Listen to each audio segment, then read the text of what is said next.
Hi, it's Julia Ray, and this is A Deeper Look. I believe the most important stories are the ones deep within us. The stories that make us feel alone, yet connect us when we're brave enough to tell them. Tune in every Wednesday to dive into the deep end together.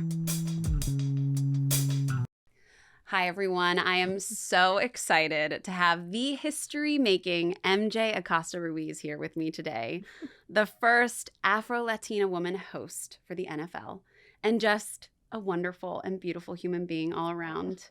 My favorite dimples if you're watching on YouTube.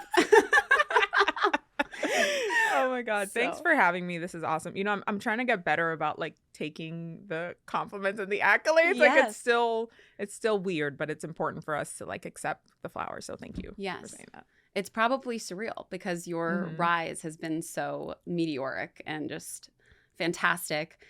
I'm curious, did you always know that you wanted to be on air? Was that something that was even on the horizon when you were growing up? Was that something you saw for yourself? Absolutely not. I came into sort of the broadcast space much later, in quotes, than I think traditionally you would see in the industry. I've been, similar to you, a performer my whole life. Pageants and dance and cheer. And so performance and stage performance specifically was always my first love, still is. And ultimately, that led me to the broadcast space. In my early 20s, was cast as a dancer on the show in Miami. And that was my first real introduction to the TV and broadcast landscape. And I was like, wow, this is so cool. It was a daily show. I was there every day. And I just fell in love with the production side of it, actually. I loved how it came together. I loved sitting in the production meetings, talking to all the producers, going to master control. I'd like pick the brains of all the camera guys. Like, it was just so fascinating to me that that's how the soup was made. At that point in my life, I had actually dropped out of college because I had no idea what I wanted to do. The only real thing I knew was I love to dance, I love to perform, so that's what I'm going to pursue. And I think it's important to note, like, when you do follow your passions, ultimately it's going to lead you where you're supposed to be. I fully believe that, as hard and tumultuous as the road can be. So the following semester, I re-enrolled in school under broadcast communications, and just at that point, learning about it, almost I had to like reverse engineer the process of it because I was 24 or so, 24, 25. Most people at that age, if they're in broadcast, especially in news or in sports, they're on like their third or fourth market at that point. I was still in college. So I was like, oh, crap, I'm behind. So I think that also helped me. I think had I tried to fall into it earlier, I wouldn't have been able to receive it or even prepare for it the way that I did at that point in my life. I think that's so important for so many people to hear because I think there's this pressure when you're 18 and in college to like know what you need to do. Yeah. And really, you found your calling and your passion out of a voracious curiosity. Correct. And zest for learning, really, it sounds like. And it was a natural extension, like you said, of performing and being on, right? And on camera. And so I think that's amazing for people to hear. So thank you for sharing that. I do want to talk about your tenure as an NFL cheerleader. Yeah. How did that come about? Yeah. You know, I think many people don't realize how rigorous that audition process is. Oh my God. Yes. So tell us a little bit about that. So I started auditioning. I danced through high school. I danced collegiately at the University of Miami. I was a hurricanette there. And so I guess the trajectory at that point was many of the girls who were on the hurricanettes with me, the next step was to become a Miami Dolphins cheerleader. So that was like ingrained at like 17 because I had graduated high school early. 17 when I made hurricanettes, I saw all of these girls who were graduating and they're like, I'm going to become a Miami Dolphins cheerleader. And they did, like so many of them. Yeah. So it was kind of like the sisterhood thing. You pass it on. So I knew that that was going to be something that I was going to pursue adamantly. And at that point, we didn't have social media. This is early 2000s. God, now I sound like an old parent. But like really, we didn't have social media. We had the Miami Dolphins cheerleader website, and I was addicted. Like I would go on there literally every single day. I had friends on the team now, so I was just learning about it. And the bigger part of it was the sisterhood of it, right? Yes, the performance, all of that. But I knew so many of the women at this point that I was like, I need to be part of this. Like it tugged at me. Well, I auditioned 4 years in a row. Didn't make it 4 years in a row. At this point, like some of my best friends have made the squad. So it was tough. And at that point was when I pivoted and I was going through this sort of like existential crisis at like, I don't know, 22 as one does. Yeah. Relatable. And after I graduated from broadcast, started my career, I still had this tug at me. And I was like, if I don't give this one more shot while I still have some level of flexibility in my career, I'm going to regret it for the rest of my life. Yeah. I mentioned the audition process. For those who don't know, it takes like weeks and weeks before they even announce the final squad. Like you have to go to the open call, and then there's like 3 rounds of cuts there. Then you go to boot camp. There's an interview process. Like it is so intense, and like thousands of women are auditioning. So I would make it all the way to the final round every single year. And then just like that one step from making the team. So I think that also pushed me like, I know I can do this. Right. I know I can. So when I was already a reporter, cut to 28 years old, I was like, I'm gonna give this one more shot. And sure enough, that was the year that I made it to be a Miami Dolphins cheerleader, where I was already a sports reporter. So it was, to this day, my greatest joy. If I could do that and like pay my mortgage, yeah, I 100% would. But the way my knees and my back are set up at this point in my life, probably could not. Well, and what a testament to your resilience to like keep going back. Mm-hmm, mm-hmm. And because you would have never lived that dream had you not given it that one more shot. I'm really fascinated to know, like, I could just see this happening in the broadcast world. Like, I have to imagine there were people that were like, oh, here comes the cheerleader. Oh my God, to this day. Yeah. And that's fine. Yeah. And they can think whatever they want. And I think for me, especially as a sports reporter, there was no, and like the irony of me now working specifically for the NFL, being part of an NFL franchise still is the biggest advantage that I have. Being on the sideline for every day, there's a finite amount of people who are on the field for the entire duration of the game, soup to nuts. And on the broadcast side, even fewer, right? It's the broadcast sideline reporter, and that is it, and their producer. So I was able to have that vantage point from the cheerleader aspect. And I do remember like my rookie season, a lot of times I was like, okay, I have to be mindful not to get too into the game because I still have to like dance and perform and like follow my captain and all of this stuff. But it was incredible to see things that otherwise I never would have from the press box, which is several levels up. And to listen to the development of the game. And there's some controversial calls, people mad at referees. I can tell you what it was. That was, I think, such an eye-opening experience for me. And then to see even like on the marketing side, the front office side of how things really work from the inner workings of an organization, I would never change it. And I think it's so heavily discounted because of the stigmas of being a cheerleader. I had a fellow rookie along with me my first year who was a nurse anesthetist. This woman would literally run in her scrub. She's like, I helped deliver twins this morning. Hey, what were the last 8 counts of that? You know what I mean? Like both things can be true. Yeah. And there are, for so many of these women who are on these squads, and I think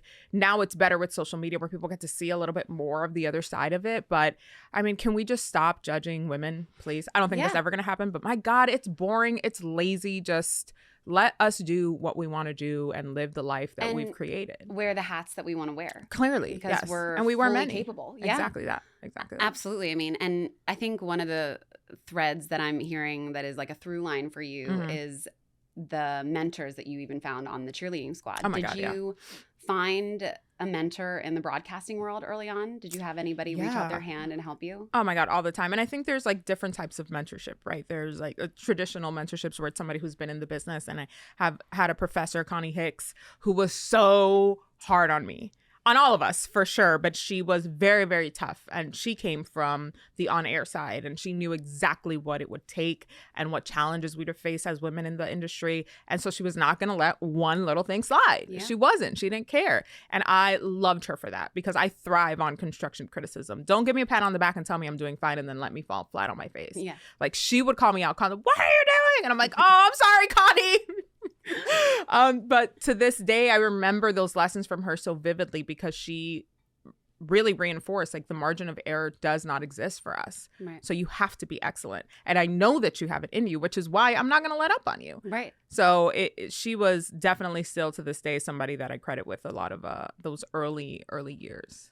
What were those early days like for you? Mm-hmm. Like people, I also think, don't understand local news. Oh my God. The grind. Yeah. Wild. Take us back to those days for you. Well, a lot of my first few days, thankfully, because I'm fully bilingual, I was able to start my career in Miami, which has its pros and cons, right? I was able to stay home. It's a bigger market, but you're working alongside veterans of the industry who have been doing this for over a decade. Mm-hmm. So to be a rookie reporter at that point, making my mistakes in a major market, which, yes, I made a lot of mistakes and I took a lot of L's. But I think the accountability side of it is like, all right, well, you got to do it all over again tomorrow. And I think, thankfully, because social media wasn't as rampant as it is now, I didn't have to go viral, thank God. Yeah. But I think learning on the fly also helped me a lot, because so much of the industry is like that, learning on the job. You don't know until you're out there doing it and really absorbing sort of the lessons of it. But I worked the morning shift, of course. So I was up at 2:30 in the morning. We were on air by 4 for the local news. Why, you ask? I couldn't tell you to this day why we were on at 4 in the morning, but we surely were. Who's watching, and not me. Right. I was like putting on a lash, in a news truck on the way somewhere to like a drive-by, who knows. Yeah.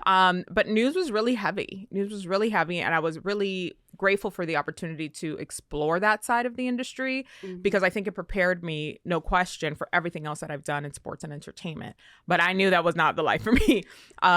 It was very, very difficult, really, really challenging. It's very heavy. Yeah. So unless you know how to separate those things, for me, I carried a lot of it with me, and I knew mentally it wasn't going to be sustainable for me. And my passion really lied in sports and entertainment. Yeah. So thankfully in Miami, I was able to do everything.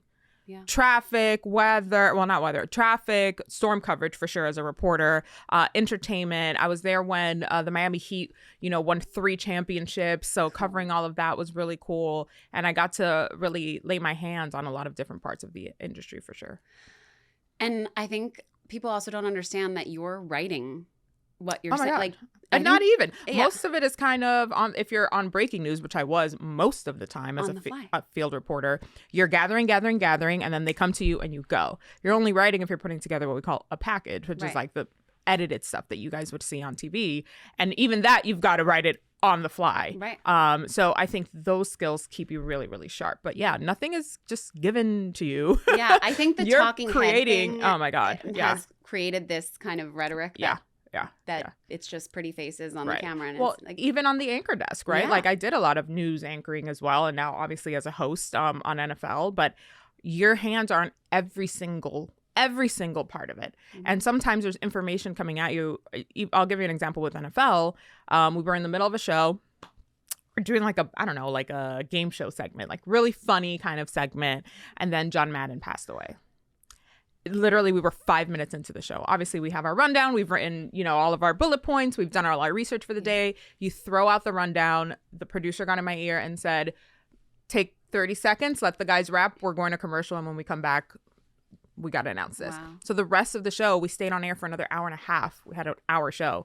And it was all on the fly. And then letting me know we have this guest on, or here are the details, or here's a statement from the commissioner, and you just go. Right. And I think if you don't have those skills where you can think on the fly, it's going to be very, very difficult. Yeah. Poise, composure, all of those 100%. Things. And those early days, oh my God, led you to be able to handle those situations. Yes. Being able to do it on the local level sets the tone, no question. Yeah. Mm-hmm.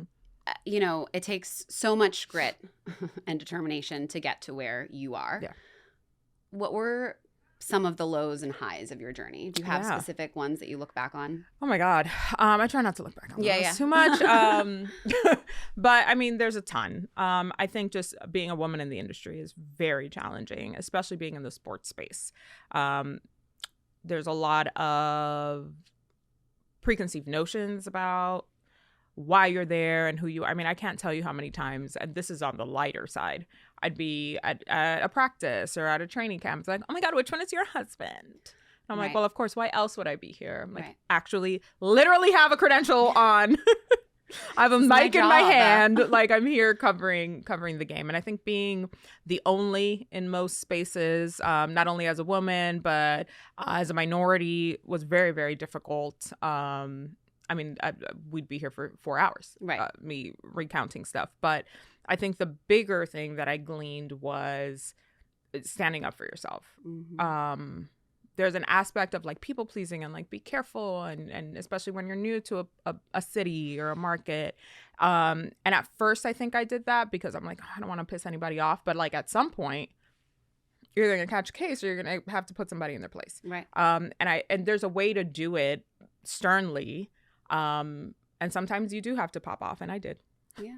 I did many times because you reach a max. Like, okay, what we're not going to do is be disrespectful or condescending. Like, enough. Right. And they don't expect you to do it because you're the only one. Mm-hmm. Because they view you as being literally marginalized and alienated. And I refused. Yeah.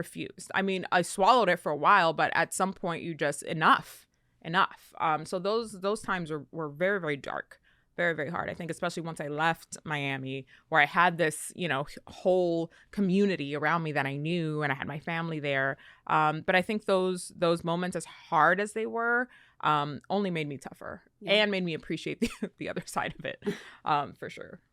Well, yeah, and probably gave you exactly what you needed to get to where you are. Right. At the same time. I mean, you don't think that in the moment for sure. You're like, why?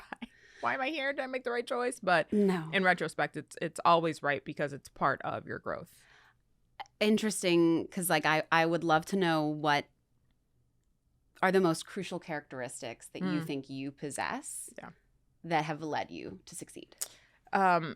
It's funny you mentioned that because I've been trying to tap into the characteristics I had early on in my career in my early 20s, because I do feel now 15 plus years after the fact, I've lost some of those.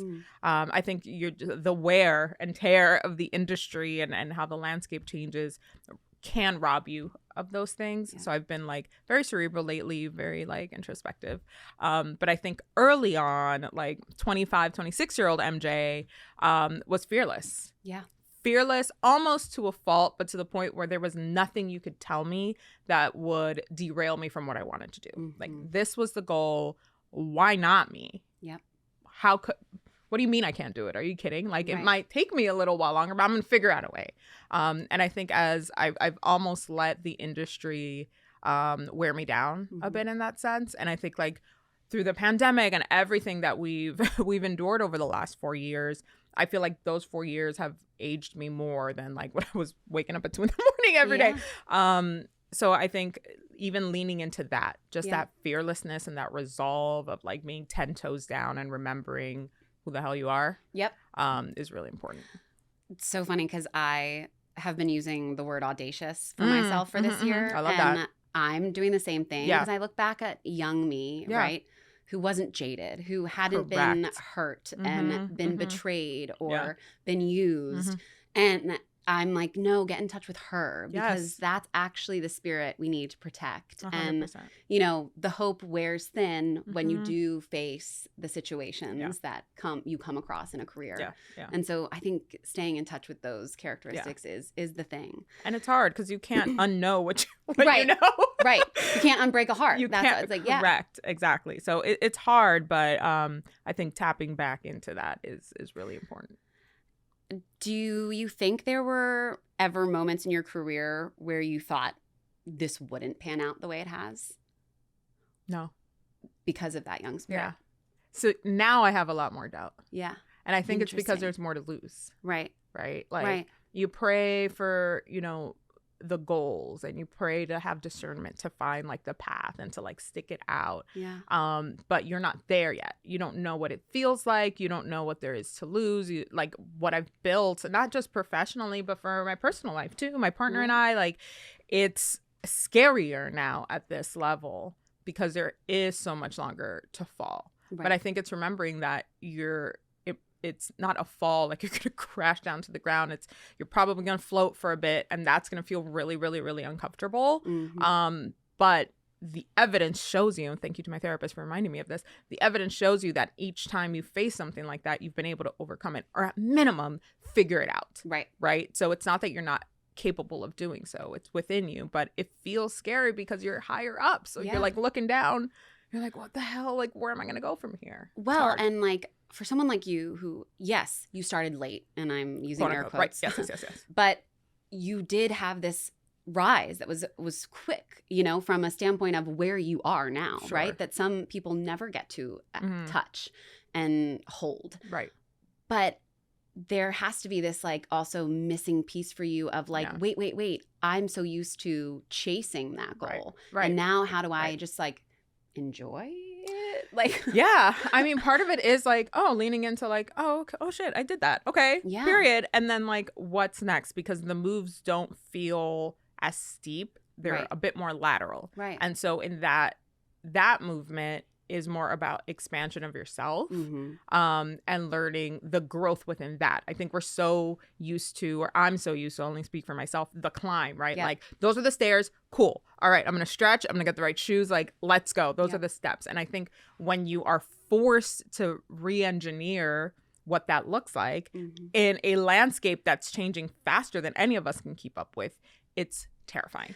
It really, really is. Yeah, and I struggle with destination fixation. Oh my God. To Constantly. the highest extent. Actually, my fiance called me out on it. He was like, when was the last time you felt satisfied or like not stressed out? And I was like, oh. What does that feel like? Yeah, what are you talking about? I actually don't know. Right. Maybe when That's I was a good 16, question. like, you know, and it was actually harrowing for me to like sit back and think about, because then when you do get to where you were aiming to, right?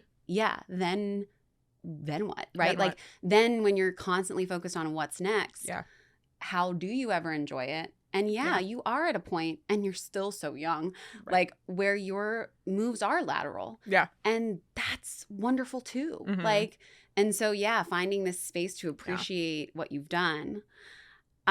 I think one of the things that I appreciate most about watching you and certainly following you on social media is it's so clear to me how important it is to you to reach back your hand to other women. Oh my God, 100%. And even women in your lane.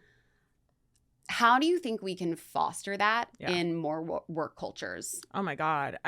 Well, first of all, every woman that I meet, I'm like, we all we got. Yep. Like, truly, truly, truly, these spaces were not built for us.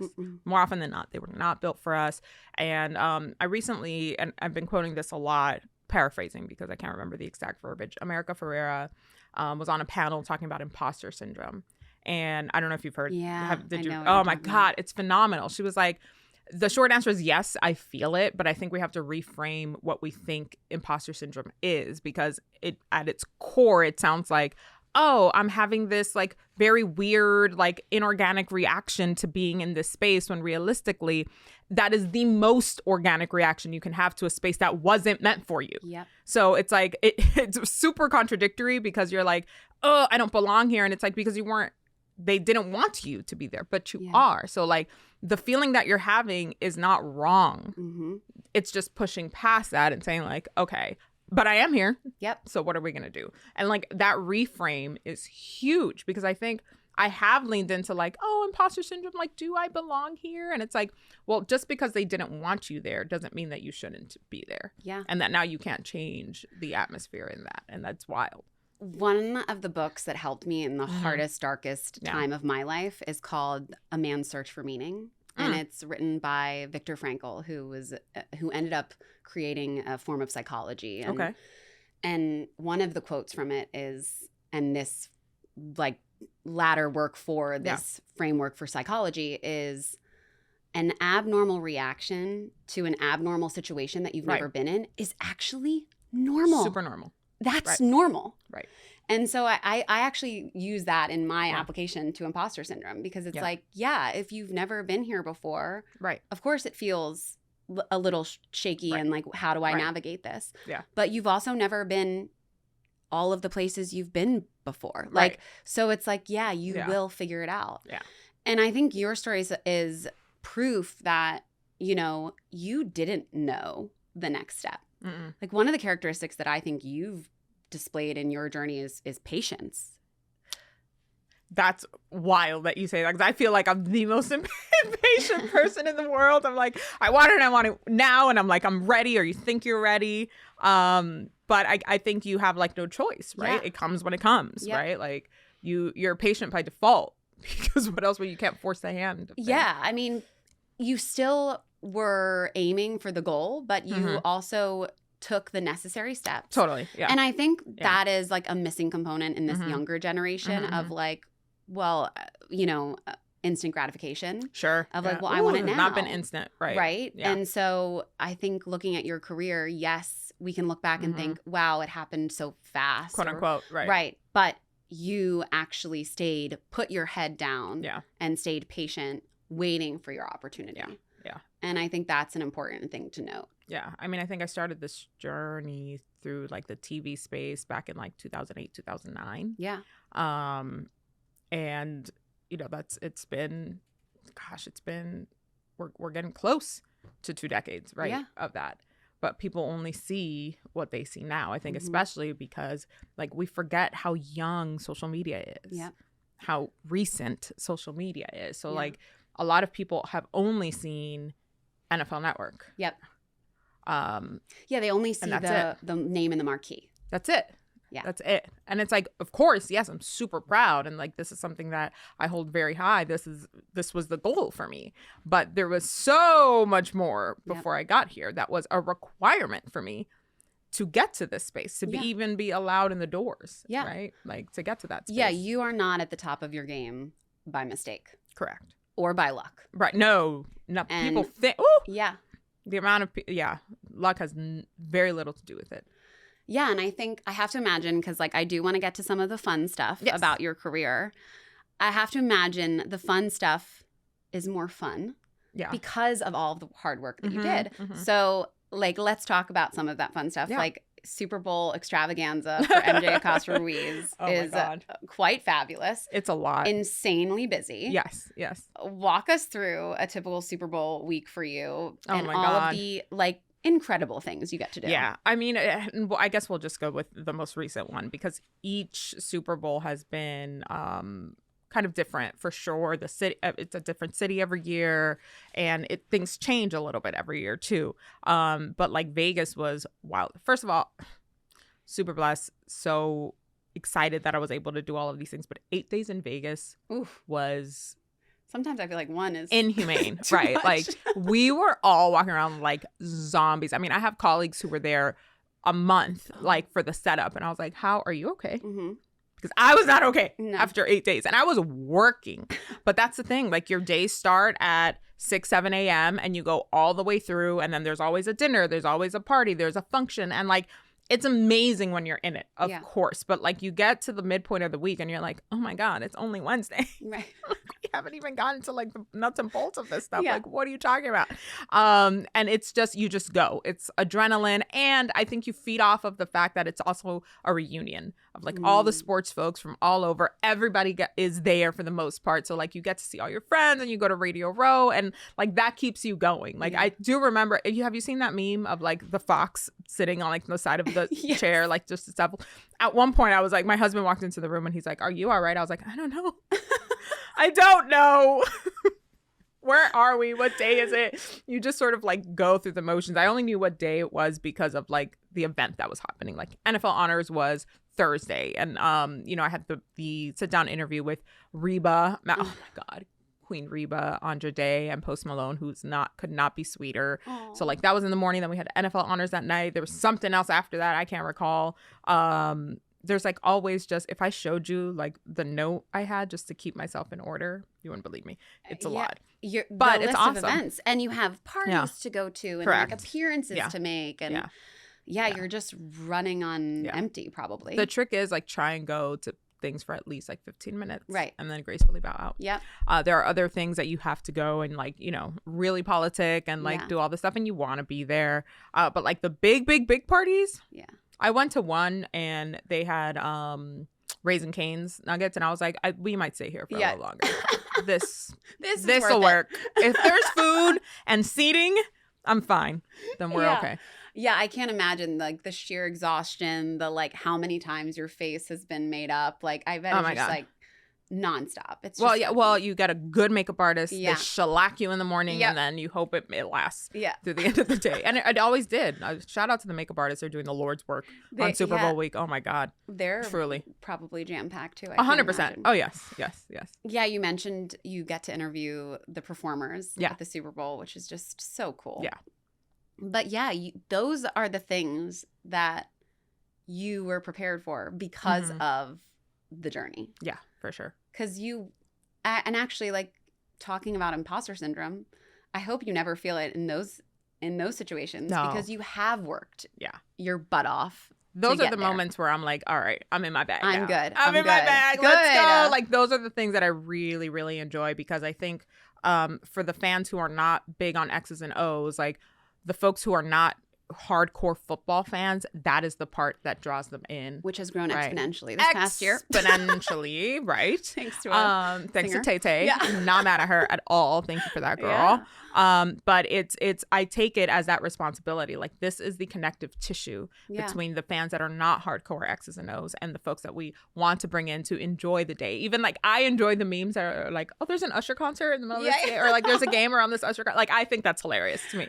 I really do. I think it's also like, don't take stuff too seriously. Right. Like, relax. There's something. The great thing about the Super Bowl is there's something for everybody, you know, and like it's very cool. Well, and I think like I find live sports to be one of the most emotional Oh, no question. things. Yeah.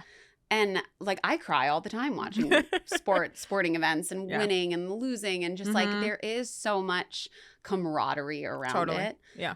For you, what, you know, obviously the Super Bowl's probably way up there, but like what are the most fun parts maybe in the day-to-day of your job for you?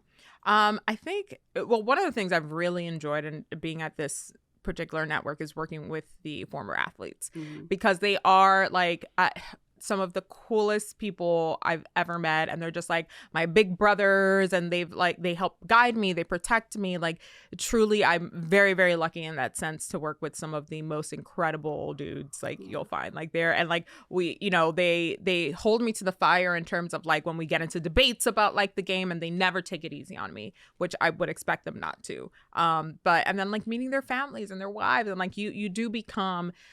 You have to remember, like, when you work in sports and TV in general, but certainly in sports, weekends, you're working. Holidays, you're working. So you're spending the bulk of your time with these people, not necessarily with, like, your own families. I can't tell you how many Christmases, birthdays, weddings I've missed, but I'm with my coworkers, you know? So, like, it's so important to be with good people, and I've been very lucky, especially here, to have found that. And like, you know, sometimes they have to bring their kids, or like their wife is like, okay, if it's Thanksgiving at the studio, I guess that's where we're going. And you know, I you didn't become that. ever really think about that, but football in particular, there are games on. There's games on Christmas now. There's games on Black Friday, on Thanksgiving, on New Year's, like every major holiday. My birthday's in the middle of the season. Like, it's all, that's where you are. You're hunkered down, and like there is no wiggle room. Like, you are in it every day. It doesn't come without its sacrifices, for sure.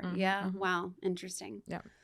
One of the things that I just love to see that you're doing now, and I'm just itching to know what the inspiration was behind it, is you're taking acting classes. Oh my God. And I know. I'm so excited. Love that. Yes. What inspired that exploration? Oh my God. I've wanted to do this forever. Forever. I think being a dancer, part of it is acting in a sense, right? Emoting, like all of that. But I've never taken an actual acting class. I think I took one in college, like very quickly, and I was, you know, a bonehead about it. But the craft has always been something that I found so fascinating. I'm a huge film buff, huge TV fan. So I think for me, I've been so scared, like, oh, like, do I even like belong in this space? This is something that I could really explore. Like, who knows? I've never explored that part of it. Yeah. And the other side of it was, I think, and you know this, being an actress, you have to surrender entirely. Yeah. And my job is the opposite of that. Like, while I lean into my personality and the mistakes and like all of that stuff, still the job is to be perfect. You cannot mess up a stat. You cannot mess up a line. You can't fumble on live TV, even though we all do. You're dragged to the coals for it. And so the perfectionism side of it is really debilitating. So I wanted to lean into a space where I could completely surrender and just be vulnerable and just be fun, and explore other layers that I don't even know may or may not be there. So it's been really, really cool to explore that. And like my scene partner has been so great. And like, it's really cool to release and almost like be a kid again. Like the prompts that they give us to do things, I'm like, oh my God, how am I going to do this? And then suddenly I'm in it and I'm like, oh crap, okay, we did it. Like, it has been such a joy. It really has. And talk about getting in touch with like your younger self. 100%. Inner child. Yes. That's something that I love. And being forced, you're so right, to stay in the moment. Yes. And yes. because sometimes, you know, when I was on set for my first film, I didn't know that if you mess up, you're supposed to keep going. You still can, right. Like, because actually that might be the best take. Exactly that. And it is such a polar opposite of the industry you work in. Yes. So I bet that is fascinating too. It's been so much fun. Like, I really have enjoyed so much. Whatever comes of it, I don't know. But it can only help me in what I do on camera right now, Totally. right? And like where I'm trying to grow into like the next phase of my career. But there's like, they'll tell us prompts like, make all the wrong choices. Yeah. Like whatever you thought this scene was supposed to look like, please throw that away. Right. Like don't even think about it. Yeah, So and the it's exploration is probably really cool in a parallel of your self-exploration right now. Like, 100%. 100%. Yeah, I think that's really cool because I was wondering if there was like, was it tied to a goal specifically, or was it just tied to more of your curiosity? Definitely more of my curiosity, but I think like to some of like the start of my broadcast career, like you don't know, so I'm like very open-minded on that, and I'm still super like I'm just learning everything and like really exploring even just like the technical side of it and like the historical part of it. Like I am a very studious person, so you know, reading different books on the methods and like it's fascinating to me. It's really, really fascinating, and it's not that far of a departure from what I do, but like less technical than what I'm doing now. And I think there's a big joy in just like exploring things. And like, while there are tenets to acting, there's so much gray. Yeah. And I think living in that gray is really cool. Well, and also there's like, you have to learn, and then let the fuck go. Entirely. Entirely. Because if you're not, you're doing it wrong. Yeah. Like I was doing, so shout out to the Last Acting Studio. That's where I've been going. And they have like the creative lab, and that's a little bit more on like the academic side and like learning truly like the foundations of acting and all of that. And then there's the scene study where they're like, pick your scene, go for it. And then you do it and you're like, yeah, we think we crushed that. And they're like, let's deconstruct that entire thing. Right. Like, they're like, do it as like a super corny sitcom. And then there's like the real big prompts where they're like, okay, so it's like, it's supposed to be, we picked a scene that was like a satirical breakup scene, right? It was supposed to be really funny. And they're like, tap into like a breakup that you've had. And I was like, I don't wanna. Yeah. I don't wanna do that. But like, it was so real. And you do sort of like black out. Yeah. And like just accepting like whatever your scene partner is giving you and vice versa. And it was nuts. Like it was this like, they talk about like the creative state a lot, and I was like, what the fuck just happened? Like, and they're like, that was it. Well, and sometimes when you're trying to be funny, like, right, it's actually finding the truth in the situation. Yes. That where the humor lies. Yes. Because life in itself is pretty humorous, like when you think about it, and even dark comedy. Yes, yeah, right. Yeah. So I think that's always interesting when you're reminded to actually find the truth in it is how you end up uncovering the humor, 100%. Which is really cool. 100%. I love that you're doing that. Yeah. I've recruited folks like my very good friend Marcos has come with me, so he's in that scene study class, and he's like, I had a visceral reaction to that last scene. I was like, don't even tell me what happened because I kind of blacked out. Like, it's a portion of my life. I've been with my husband now almost 12 years. So wonderful. Yeah, he's the best. Almost 12 years. So like to tap into like an ex, I really had to go down like a really deep dark. I was like, I've buried that. Yeah. And I've gone to therapy. Like, to those files are buried. My God, and dusty. Locked and dusty. We're talking over a decade. I was like, oh my God. But like, it's crazy. Like, you think it's really deep down. And it's not. Yeah. It's always right at the surface. So like, that was interesting. Wow. I just love that. And I know I don't like this question. I really don't. Because when we were talking about destination fixation. But at the same time, like, what is on the horizon for MJ Acosta Ruiz? Yeah. You know, and are you thinking about that now? Or are you very much on this journey of just self-exploration? Oh no, I both things can be true, right? I think I'm trying to learn through the journey, but I think what's up now for me, and I've sort of been thrust and forced to explore this, is a re-examination of who I am outside of my job, right? Because of that destination fixation, so much of my identity has been tethered to what I do as opposed to who I am. And I do take pride, I think, because I hope that like the viewers and like the folks who tune in see who I am through what I do. I try to lead with that. But I think it's still like, oh, that's MJ from NFL. Like, and there's so much more. So I think leaning into that so much more and letting people into it. Right. You know, like it's just been the sports side, which I love. And it's such a huge part of my life and always will be. But there's so many more layers. So it's like allowing myself, giving myself permission to share that, because I keep it real close to the vest, because of the perfectionism, right? Like you don't want people to see the dark spots. And I think there's so much more connectivity through that because we're all suffering beings. Yes. We really are. That's why I wanted to take a deeper look and tell these stories. Yeah. In the vein of, you know, honoring and getting in touch with your younger self, I have 2 questions, and we'll wrap this conversation up on this note. What would you tell little MJ now, and what do you think she would tell you? Oh, okay. So the latter one is interesting. What would I tell her? I think I would tell, and this is not like 20-something-year-old MJ, because she had plenty of gusto. She's fine. She's more fine than I thought she was at that point in her life. But teeny tiny MJ, like I still vividly, like you hold on to those feelings of like inadequacy, feeling like other, feeling like you don't belong. I think I grew up in a very traditional Latino setting where like young girls were told to be seen and not heard. And like I always fought against that, but still succumbed to it. So I think I would tell little MJ to lean into her voice and to not be scared to be who she is, and that she absolutely can explore all of the things she was told she couldn't or shouldn't do.